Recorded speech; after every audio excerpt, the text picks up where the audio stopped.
YouTube channel में आपका स्वागत है।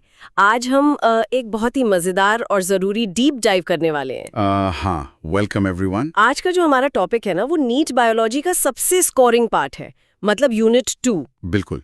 मॉर्फोलॉजी ऑफ फ्लावरिंग प्लांट्स और एनिमल स्ट्रक्चर। हाँ, अगर आपका ये बेस स्ट्रांग है ना, तो एग्जाम में 100% क्वेश्चंस बहुत इजी हो जाते हैं। सही कहा आपने, क्योंकि इसमें से डायरेक्ट एनसीईआरटी बेस्ड क्वेश्चंस आते हैं। डायग्राम्स और एग्जांपल्स तो बहुत ही क्रूशियल हैं इस यूनिट में। राइट, तो चलिए सीधे पार्ट 1 पर आते हैं। पौधों की मॉर्फोलॉजी, मतलब प्लांट्स का बाहरी स्ट्रक्चर। हाँ, मॉर्फोलॉजी का बेसिक मतलब ही यही है कि बाहरी बनावट कैसी है। हम पौधों को उनके एक्सटर्नल स्ट्रक्चर से ही तो पहचानते हैं। तो सबसे पहले जड़ों से शुरू करते हैं। जमीन के अंदर वाला हिस्सा, जो किसी भी पौधे की नींव होता है। रूट सिस्टम को समझना बहुत दिलचस्प है। देखिए, ज्यादातर डाइकॉट प्लांट्स में हम टैप रूट देखते हैं, यानी मूसला जड़ें। जैसे सरसों या मस्टर्ड में होता है, राइट? एग्जैक्टली। इसमें जो प्राइमरी रूट होती है ना, वो सीधे जमीन के अंदर ग्रो करती है और उसमें से छोटी छोटी ब्रांचेस निकलती हैं। अच्छा, पर जो मोनोकॉट्स होते हैं उनमें तो फाइब्रस रूट्स होती हैं, जैसे गेहूं या वीट में। बिल्कुल सही। मोनोकॉट्स में प्राइमरी रूट बहुत शॉर्ट लिव्ड होती है, वो जल्दी खत्म हो जाती है और स्टेम के बेस से बहुत सारी पतली जड़ें एक गुच्छे की तरह निकल आती हैं। और एक तीसरा टाइप भी तो होता है, एडवेंटिटियस रूट्स या अपस्थानिक जड़ें, मतलब मूलांकुर या रेडिकल के अलावा पौधे के किसी भी और हिस्से से जड़ों का निकलना। हाँ, ये प्रकृति का एक बहुत ही शानदार जुगाड़ है। जैसे बरगद या बैनियन ट्री में प्रॉप रूट्स होती हैं, जो भारी ब्रांचेस से लटकती हैं उन्हें सपोर्ट देने के लिए।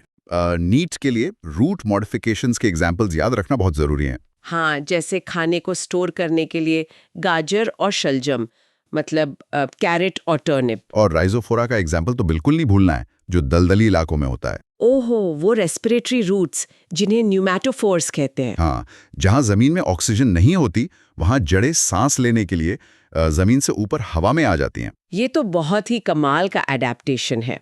अब तनों पर आते हैं, यानी स्टेम। तना सिर्फ पत्तियों को पकड़ने का काम थोड़ी करता है। बिल्कुल नहीं, स्टेम के भी अपने मॉडिफिकेशंस हैं, जैसे आलू और अदरक, पोटैटो और जिंजर। हाँ, ये अंडरग्राउंड स्टेम्स होते हैं, देखने में जड़ लगते हैं पर असल में स्टेम होते हैं। ये बच्चों के लिए बहुत कंफ्यूजिंग होता है। और एरियल मॉडिफिकेशंस भी तो होते हैं, जैसे टेंड्रिल्स और थॉर्न्स। मतलब कुछ प्लांट्स में तना स्प्रिंग की तरह बन जाता है चढ़ने के लिए, और कुछ में कांटों की तरह रक्षा के लिए। एग्जैक्टली। अब अगर हम पत्तियों की बात करें तो इसके 3 मेन पार्ट्स होते हैं, लीफ बेस, पेटियोल और लैमिना। लैमिना मतलब पत्ती का वो चौड़ा हरा हिस्सा।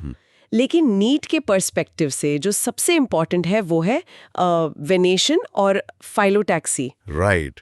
वेनेशन मतलब पत्ती के अंदर नसों का या वेन्स का अरेंजमेंट।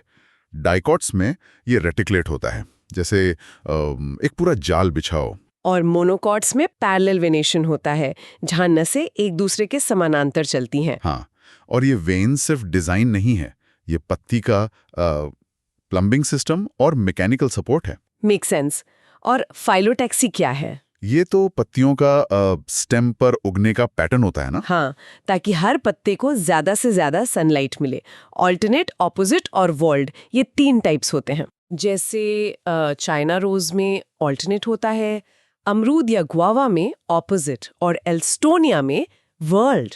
राइट, एकदम परफेक्ट। ये एग्जांपल्स डायरेक्ट एमसीक्यू में आते हैं। एक कॉमन एमसीक्यू बनता है कि वर्ल्ड फाइलोटैक्सी किसमें मिलती है। राइट। अब सबसे खूबसूरत पार्ट पर आते हैं, फ्लावर्स पर। एक टिपिकल फ्लावर के 4 वर्ल्ड्स होते हैं ना। हाँ, बाहर से अंदर की तरफ देखें तो कैलिक्स, कोरोला, एंड्रोशियम और गाइनोशियम। कैलिक्स मतलब बाहरी सेपल्स, हाँ। और कोरोला मतलब colourful petals. Androecium male part है और गाइनोशियम फीमेल पार्ट। सही कहा। और फ्लावर्स की सिमेट्री भी बहुत जरूरी कॉन्सेप्ट है, एक्टिनोमॉर्फिक और जाइगोमॉर्फिक। एक्टिनोमॉर्फिक मतलब रेडियल सिमेट्री, जैसे सरसों के फूल में। उसे किसी भी सेंटर से काटो, वो 2 बराबर हिस्सों में बट जाएगा। और जाइगोमॉर्फिक बायलैटरल होता है, जैसे मटर का फूल, वो सिर्फ एक सीधे प्लेन से ही 2 बराबर हिस्सों में कटता है। अच्छा, और इन्फ्लोरेसेंस भी तो एक टॉपिक है, रेसमोज और साइमोज। रेसमोज में मेन एक्सिस लगातार ग्रो करती रहती है, और साइमोज में फूल टिप पर बन जाता है, तो ग्रोथ रुक जाती है। और ओवरी के अंदर ओव्यूल्स का अरेंजमेंट प्लेसेंटेशन कहलाता है। राइट। इसके टाइप्स बहुत इंपॉर्टेंट हैं। मार्जिनल, एक्साइल, पैराइटल, बेसल और फ्री सेंट्रल। जैसे एक्साइल का एग्जाम्पल टमाटर और नींबू है। नींबू को काटो तो अंदर का पैटर्न एक्साइल प्लेसेंटेशन ही तो है। बिल्कुल सही। ये विजुअल एग्जाम्पल्स बहुत काम आते हैं। हाँ, वैसे आगे बढ़ने से पहले एक छोटी सी बात, अगर आप लोग नीट 2026 की प्रिपरेशन कर रहे हैं तो पैरा नीट यूट्यूब चैनल को सब्सक्राइब जरूर करें। हाँ, चैनल पर ऐसे ही डिटेल्ड और एग्जाम फोकस्ड वीडियोस आते रहते हैं, तो सब्सक्राइब करना मत भूलिएगा। तो चलिए अब पार्ट 2 पर चलते हैं, स्ट्रक्चरल ऑर्गेनाइजेशन इन एनिमल्स। यहाँ टिश्यू से शुरुआत होती है। एनिमल्स में 4 बेसिक तरह के टिश्यू होते हैं: एपिथेलियल, कनेक्टिव, मस्कुलर और न्यूरल।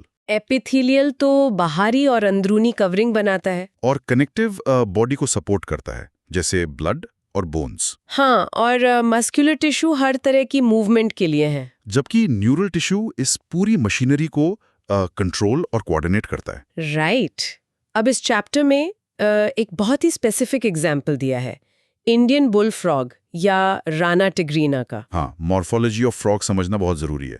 देखिए, मेंढक कोल्ड ब्लडेड होते हैं, उनका अपना बॉडी टेम्परेचर फिक्स नहीं होता, तभी तो वो छालावरण या कैमोफ्लेज करते हैं और एक्सट्रीम मौसम से बचने के लिए हाइबरनेशन और एस्टिवेशन में चले जाते हैं। एग्जैक्टली। सर्दियों में विंटर स्लीप और गर्मियों में समर स्लीप। ये उनके सर्वाइवल के लिए बहुत चतुर एडाप्टेशन है। अगर हम इसकी एनाटॉमी की बात करें तो इनका डाइजेस्टिव सिस्टम बहुत छोटा होता है, क्योंकि ये कार्निवोर्स है ना। हाँ, वो कीड़े मकोड़े खाते हैं, तो उन्हें पौधों की तरह सेल्यूलोज पचाने के लिए लंबी आंतों की जरूरत नहीं होती। पर मुझे एक चीज हमेशा अजीब लगती थी, इनका 3 चैम्बर्ड हार्ट। वो क्यों?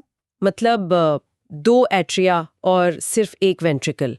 इसका मतलब तो ये है कि साफ और अशुद्ध खून उसी एक वेंट्रिकल में मिक्स हो जाता होगा।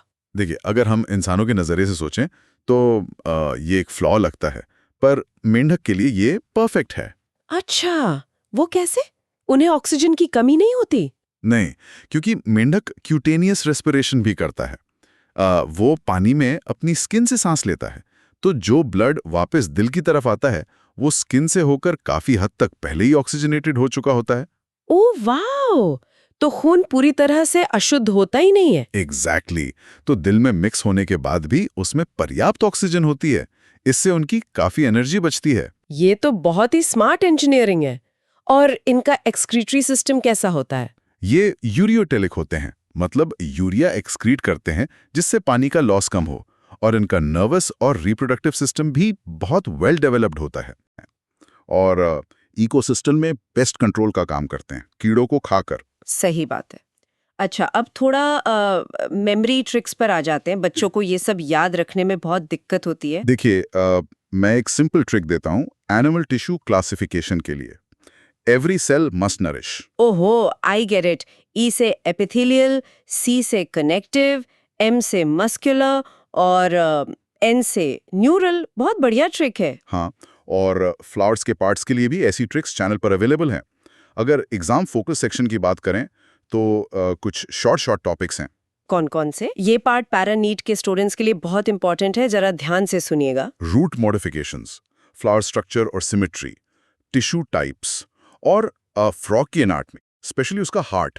यहाँ से क्वेश्चंस आते ही आते हैं। हाँ, जैसे असर्शन रीजन में पूछ लेते हैं कि मेंढक का डाइजेस्टिव ट्रैक्ट शॉर्ट होता है और रीजन देते हैं कि वो कार्निवोर है। बिल्कुल, तो वहाँ दोनों स्टेटमेंट सही हैं और रीजन करेक्ट एक्सप्लेनेशन है। ऐसे कॉन्सेप्चुअल क्वेश्चंस बहुत बनते हैं। तो चलिए एक क्विक बुलेट रिवीजन कर लेते हैं। आज हमने रूट टाइप्स देखे, स्टेम और लीफ के मॉडिफिकेशंस समझे और फ्लावर के चारों वर्ल्ड्स डिस्कस किए। और साथ ही एनिमल टिश्यूज के टाइप्स और फ्रॉग का पूरा स्ट्रक्चरल ऑर्गेनाइजेशन और उसके अडेप्टेशंस कवर किए। बिल्कुल। और जाते जाते स्टूडेंट्स के लिए एक प्रोवोकेटिव थॉट छोड़ते हैं। अगर एक मेंढक स्किन से सांस लेकर और कोल्ड ब्लडेड होकर भी इतने परफेक्ट तरीके से सर्वाइव कर सकता है, तो क्या हमें अपने आसपास के आम जीवों को सिर्फ एक साधारण सा जीव मानना चाहिए, या फिर करोड़ों सालों के एवोल्यूशन से बनी एक परफेक्ट बायोलॉजिकल मशीन? इसके बारे में सोचिएगा जरूर। सही कहा। हर जीव अपने एनवायरनमेंट के हिसाब से एक मास्टरपीस है। तो स्टूडेंट्स, ये था यूनिट 2 बायोलॉजी का कंप्लीट रिवीजन। मॉर्फोलॉजी और animal structure. Keep learning with पैरानीट। आज हम शरीर के